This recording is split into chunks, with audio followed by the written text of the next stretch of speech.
ये कहानी चंदन नगर गांव की है, जो हरे भरे पहाड़ियों के बीच बसा हुआ था। ये नगर अपनी शांति और खुशहाली के लिए प्रसिद्ध था। गांव के बीचों बीच एक नीली झील थी, जिसके किनारे से थोड़ी दूरी पर एक पुराना बरगद का पेड़ खड़ा था। कई बच्चे दिन भर वहां खेलते, तो बुजुर्ग उसकी ठंडी छांव में बैठकर किस्से कहानियां सुनाते। गांव की गलियों में रंग बिरंगे घर थे, जहां हर सुबह पकवानों की खुशबू फैल जाती थी। लेकिन इस शांत गांव के ठीक बाहर एक घना जंगल था, जिसे लोग काली छाया का जंगल कहते थे। ये जंगल दिन में तो हरा भरा और सुंदर दिखता, लेकिन शाम होते ही वहां से अजीब अजीब आवाजें आने लगतीं। गांव के बुजुर्ग कहते थे कि वहां रात में सफेद साया घूमता है और कभी-कभी जंगल से किसी के हंसने या रोने की आवाज आती है। कुछ लोगों का कहना था कि वहां एक पुरानी टूटी-फूटी हवेली भी है, जहां कोई रहता नहीं, लेकिन रात में वहां रोशनी जलती दिखती है। गांव में एक प्राचीन रहस्य भी प्रचलित था। कहा जाता था कि जंगल के बीचों बीच एक गहरी गुफा छिपी हुई है, जिसे गांव के बुजुर्ग मायावी गुफा कहते थे। यह कोई साधारण गुफा नहीं थी। बुजुर्गों के अनुसार जो कोई भी इसमें घुसता, वह या तो रास्ता भूल जाता या फिर वापस ही नहीं आता। कहानी के अनुसार सैकड़ों साल पहले यहाँ एक राजा का महल था।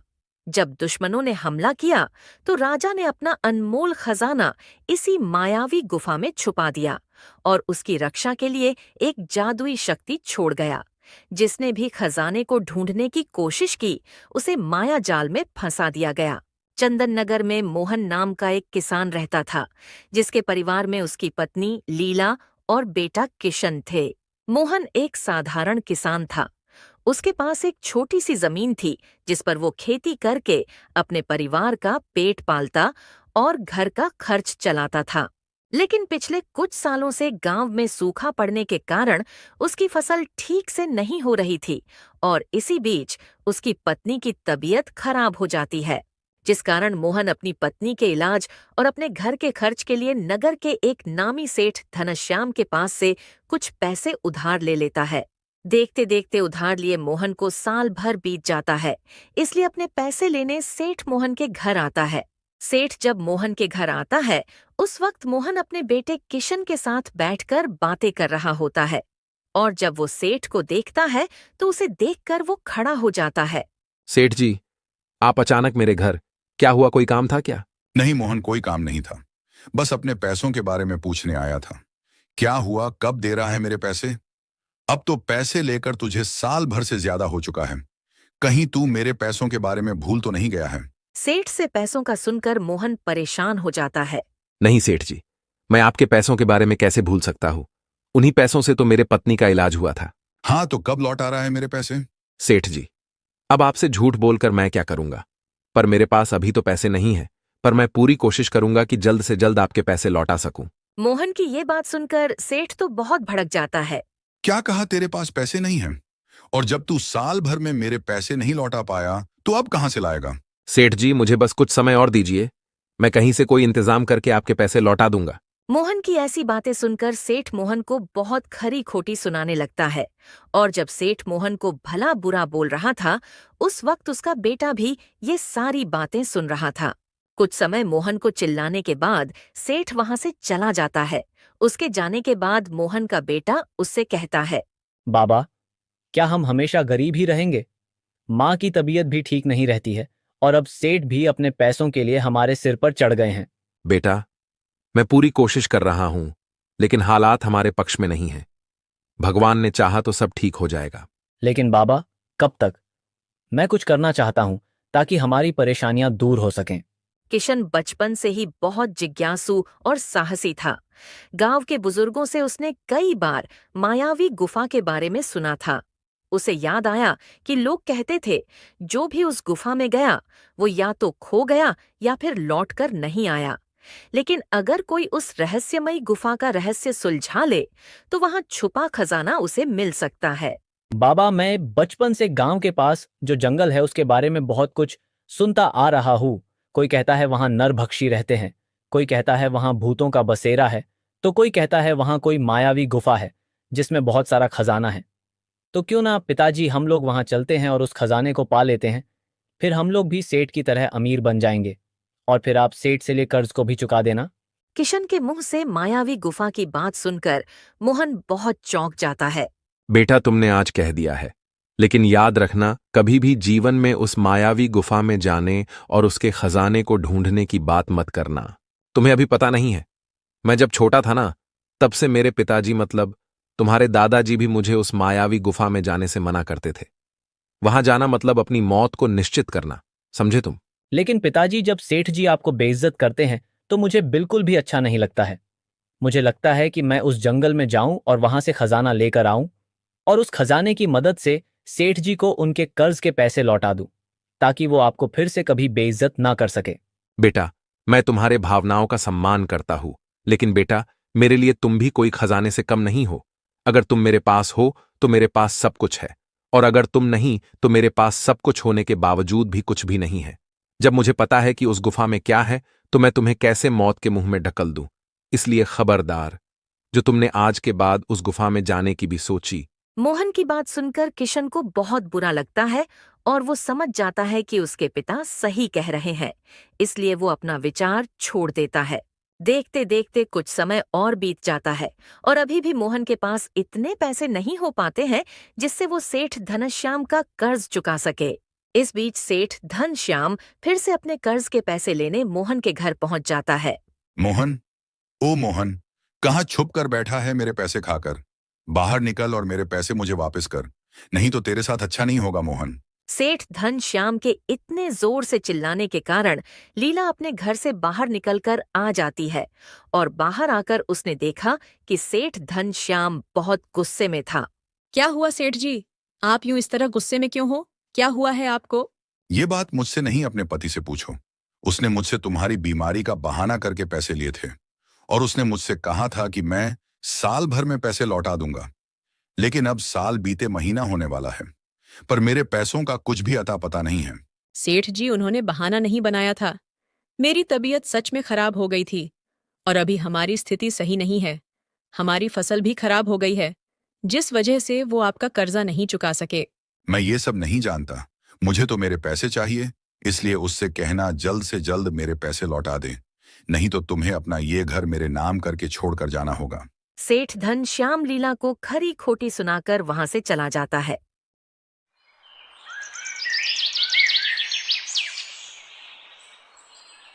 शाम को जब मोहन अपने घर आया तो लीला ने सुबह हुई घटना की सारी जानकारी मोहन को बताई।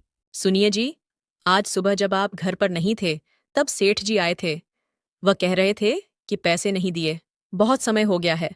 अब जल्द से जल्द मेरा पैसा वापस कर दो, नहीं तो मैं तुम्हारे इस घर को अपने कब्जे में कर लूंगा। ऐसा कुछ भी नहीं होगा। मैं उस सेठ का सारा कर्जा चुका दूंगा, उसके बाद सब कुछ ठीक हो जाएगा और हमें कोई भी अपने घर से बाहर नहीं निकाल सकता है। मोहन के पास एक पुरानी बैलगाड़ी थी जिसे वो बेचना नहीं चाहता था क्योंकि वो उसके पिताजी की निशानी थी। लेकिन अब हालात इतने खराब हो गए थे कि उसे बैलगाड़ी बेचने का विचार करना पड़ा। आखिर वो करता भी क्या? गांव के सेठ धनश्याम, जो बहुत ही चालाक और निर्दयी थे, मोहन के कर्ज को और बढ़ाने की धमकी दे रहे थे। क्या हुआ जी, आपने कुछ सोचा कि नहीं? आप किस तरह से उस सेठ का कर्जा चुकाएंगे? अन्यथा आपको तो पता ही है हमारे साथ क्या होगा। तुम चिंता मत करो भाग्यवान, मैं शहर जाकर हमारे पास रखी हुई बैलगाड़ी को बेचकर आता हूं। उसके बाद जो पैसे मिलेंगे हम उन पैसों को सेठ जी को दे देंगे और अपना कर्जा चुका देंगे। ये आप क्या कह रहे हो जी? वो बैलगाड़ी तो आपके पिताजी की आखिरी निशानी है, और आप उस आखिरी निशानी को भी बेच देंगे तो फिर उसके बाद आपको बुरा नहीं लगेगा क्या? लगने दो बुरा, लेकिन इससे ज्यादा तो बुरा नहीं लगेगा ना कि हम लोग अपने घर से बाहर निकल जाएं। और वैसे भी बैलगाड़ी के लिए बैलों की जरूरत होती है जो कि हमारे पास नहीं है। तो फिर तुम ही बताओ लीला, क्या करूंगा मैं बिना बैलों के इस बैलगाड़ी का? इसलिए मैं इसे बेच ही देता हूं। वो सब तो ठीक है, लेकिन एक बार फिर से सोच लीजिए। वो बैलगाड़ी आपके पिताजी की आखिरी निशानी है, क्या इसे बेचना सही होगा? लीला, हमारे पास और कोई चारा नहीं है। हमारे बेघर होने की नौबत आ गई है। मजबूरी इंसान को हर फैसला लेने पर मजबूर कर देती है। मोहन ने अपने बैलगाड़ी को बेचने का फैसला किया और अपने पड़ोसी से बैल लेकर अपने बैलगाड़ी को बेचने शहर की ओर चल पड़ा। मोहन बैलगाड़ी लेकर जब शहर पहुंचा तो वो एक दुकान के पास रुककर अपने बैलगाड़ी को बेचने लगा। सेठ जी, ये मेरी बैलगाड़ी है, इसे मुझे आपको बेचना है, तो क्या आप इसे खरीदेंगे और आप इसके कितने पैसे देंगे? देखो भाई, मैं तुमसे ये बैलगाड़ी खरीद तो लूंगा, लेकिन मैं तुम्हें इसके ज्यादा पैसे नहीं दे पाऊंगा, क्योंकि तुम्हारी ये बैलगाड़ी काफी ज्यादा पुरानी है। इसलिए मैं तुम्हें इसके केवल 500 रुपए ही दे पाऊंगा। अब भाई तुम सोच लो, तुम्हें ये बेचनी है या नहीं? मोहन ने अपने बैलगाड़ी की इतनी कम कीमत नहीं सोची थी जितनी उन सेठ जी ने उसे बताई थी, इसलिए वो अपने उदास मन से कहता है। ठीक है सेठ जी, जैसा आप कहो, मैं आपको अपनी ये बैलगाड़ी 500 में ही दे दूंगा। मोहन ने अपनी बैलगाड़ी उस दुकानदार को केवल 500 में ही बेच दी, लेकिन जो पैसे उसे मिले वो पैसे उसके कर्ज चुकाने और घर चलाने के लिए बहुत कम थे। लेकिन उसे जितने पैसे मिले वो उन पैसों को लेकर वापस अपने गांव लौट आया। वापस अपने गांव लौटने के बाद मोहन सबसे पहले सेठ धनश्याम के पास गया। सेठ जी, ये रहे आपके 500 रुपए, अभी आप इन्हें रख लीजिए, उसके बाद आपके बचे हुए 500 रुपए भी दे दूंगा जल्द ही। तुम क्या कह रहे हो? तुम होश में तो हो ना? मैं क्या यहाँ भलाई करने के लिए बैठा हूं? क्या मैं तुम्हें पैसे यूं ही दे दूंगा? मैंने जो पैसे तुम्हें दिए थे वो मैंने तुम्हें ब्याज पर दिए थे, समझे तुम? और अभी जो तुमने 500 रुपए दिए हैं वो तो सिर्फ साल भर का ब्याज है। अब तुम मुझे ये बताओ कि तुम मेरे नकद पैसे कब दे रहे हो? सेठ जी, ये आप क्या कह रहे हैं? मैंने जैसे तैसे करके ये पैसे इकट्ठा किए थे और आपने इन्हें ब्याज के रूप में रख लिए। अब सेठ जी आप ही बताइए, मैं इतने कम समय में कहां से लाऊंगा 1000 रुपए? सेठ जी, आप मुझ पर थोड़ा तो रहम कीजिए। जब तुम लोग पैसे चुका नहीं सकते हो तो कर्ज लेते ही क्यों हो? जब कर्ज चाहिए था तब तो पैसे मांगने चले आते हो, और जब पैसे लौटाने की बारी आई तो बहाने बनाने लगे हो। कान खोलकर सुन लो, मोहन, मुझे मेरे पैसे जल्द ही लौटा देना, नहीं तो तुम्हारे लिए अच्छा नहीं होगा। तुम तो जानते ही हो ना कि राजा जी के साथ मेरा उठना बैठना है। सेठ धनश्याम से बेइज्जत होकर मोहन अपने घर की ओर चल पड़ा। जब मोहन अपने घर लौटा तब उसकी पत्नी लीला ने उससे कहा। क्या हुआ जी? क्या हमें बैलगाड़ी के अच्छे दाम मिले हैं? और क्या आप उस सेठ का कर्जा चुका आए? लीला की इतनी बात सुनकर मोहन की आंखों में आंसू आ गए और वो रोने लगा और उसने रोते रोते लीला से कहा। मैंने अपनी सबसे प्यारी चीज बेच दी और मुझे उसके बदले इतने भी पैसे नहीं मिले कि मैं उसे बेचने के बाद भी अपना कर्ज चुका सकूं। जब मैं सेठ जी के पास गया तो मैंने उन्हें 500 रुपए दिए जो मुझे बैलगाड़ी बेचने के बाद मिले थे, लेकिन उस सेठ धनश्याम ने उन पैसों को भी रख लिया और मुझे बहुत बेइज्जत भी किया और मुझसे कहा कि जो तुमने मुझसे पैसे लिए थे ये 500 रुपए उसके ब्याज है और जल्दी से मेरे पैसे नहीं चुकाए तो अच्छा नहीं होगा। जब मोहन और लीला आपस में बातें कर रहे होते हैं तब बगल वाले कमरे में मौजूद किशन भी वह सारी बातें सुन रहा होता है। अपने पिता से ऐसी बातें सुनकर किशन बहुत दुखी हो जाता है। इसी तरह कुछ समय और बीत जाता है। फिर एक दिन जब मोहन और किशन खाना खाने के लिए बैठे हुए थे। अरे सुनती हो भाग्यवान, हम लोग खाने के लिए बैठ गए हैं, अब तुम जल्दी से हम लोगों के लिए खाना ला दो। मोहन की बात सुनकर लीला रसोई घर से बाहर निकल कर आई और उसने मोहन से कहा।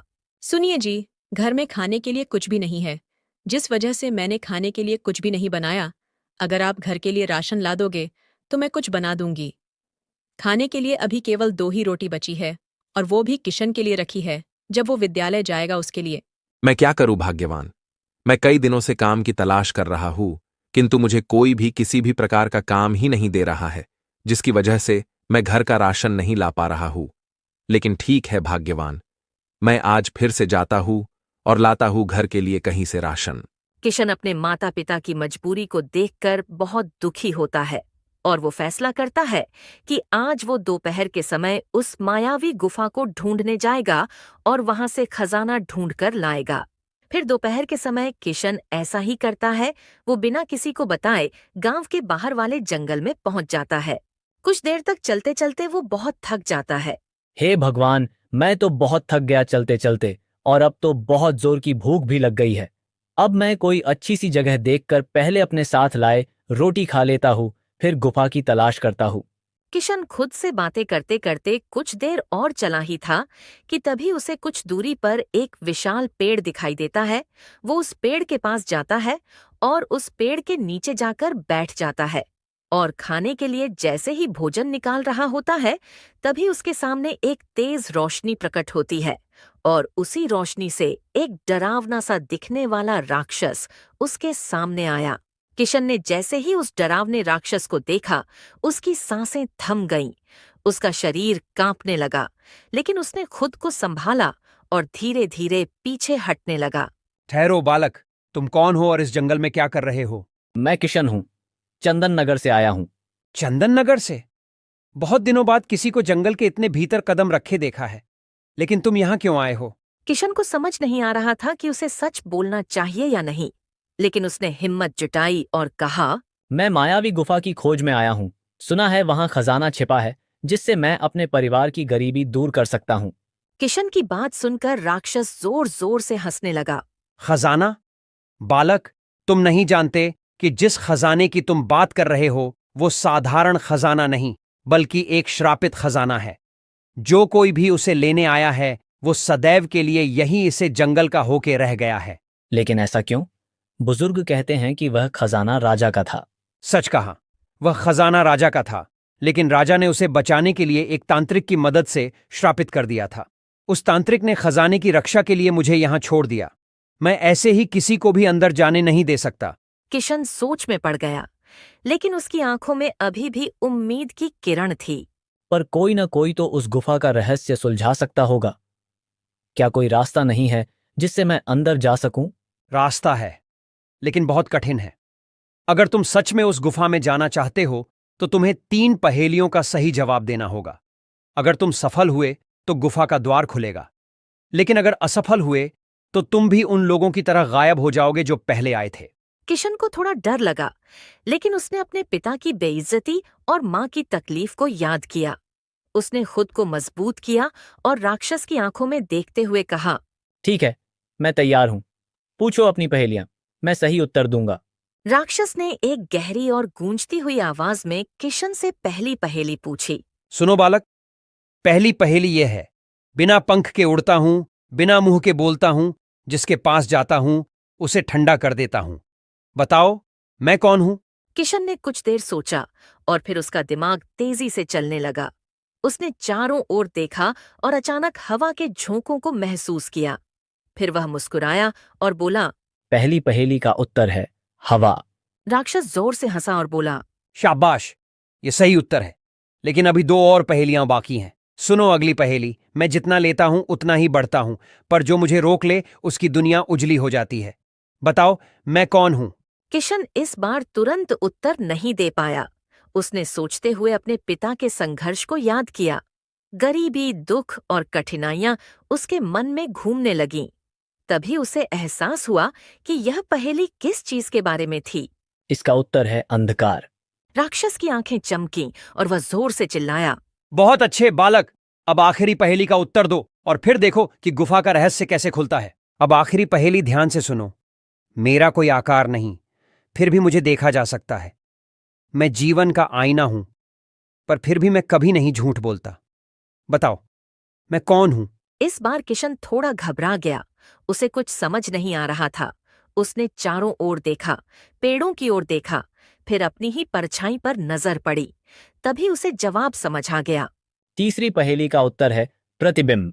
राक्षस एक पल के लिए शांत हो गया, फिर जोर से अट्टहास करने लगा। क्या बात है, तुमने तीनों पहेलियों का सही उत्तर दिया बालक।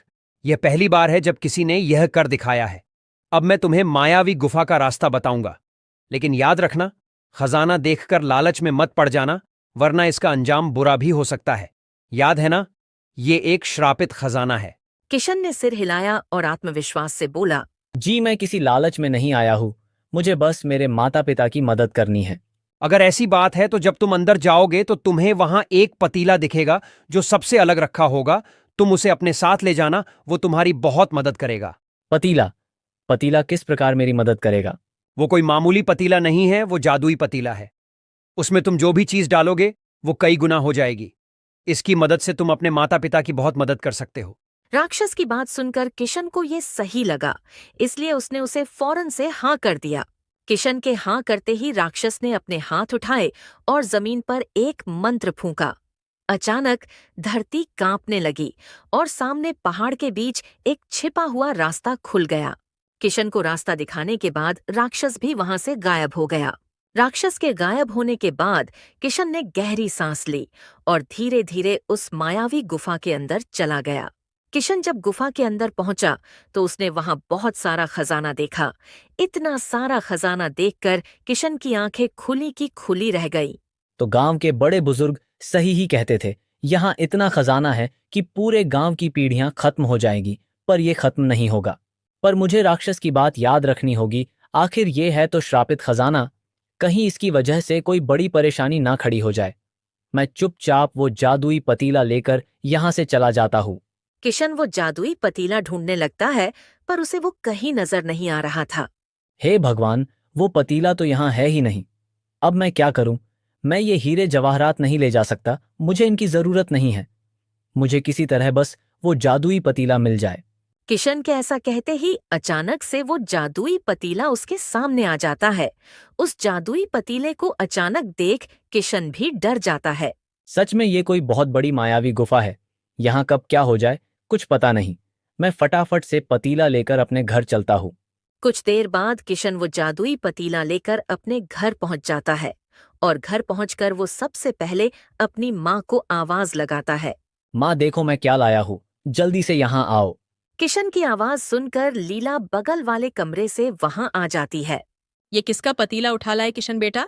माँ किसी से कहना मत, ये कोई मामूली पतीला नहीं है, ये एक जादुई पतीला है। मैं इसे उस मायावी गुफा से लेकर आया हूँ। मायावी गुफा की बात सुनकर लीला तो बहुत डर जाती है। क्या कहा मायावी गुफा? तुम वहां क्यों गए थे? तुम्हें पता है ना, वो बहुत खतरनाक जगह है। अगर तुमको कुछ हो जाता तो? नहीं माँ, मुझे कुछ नहीं होता, और तुम अब वो सब छोड़ो और मुझे रसोई घर से गेहूं का दाना ला कर दो, मैं तुम्हें इसका जादू दिखाता हूँ। किशन की बात सुनकर लीला फौरन वहां से रसोई घर में चली जाती है और रसोई घर से गेहूं का दाना लाकर लीला उसे उस पतीले में डाल देती है। गेहूं का दाना डालने के कुछ ही देर में वो पतीला पूरी तरह से गेहूं के दानों से भर जाता है। जादुई पतीले का जादू देखकर लीला पूरी तरह से दंग रह जाती है।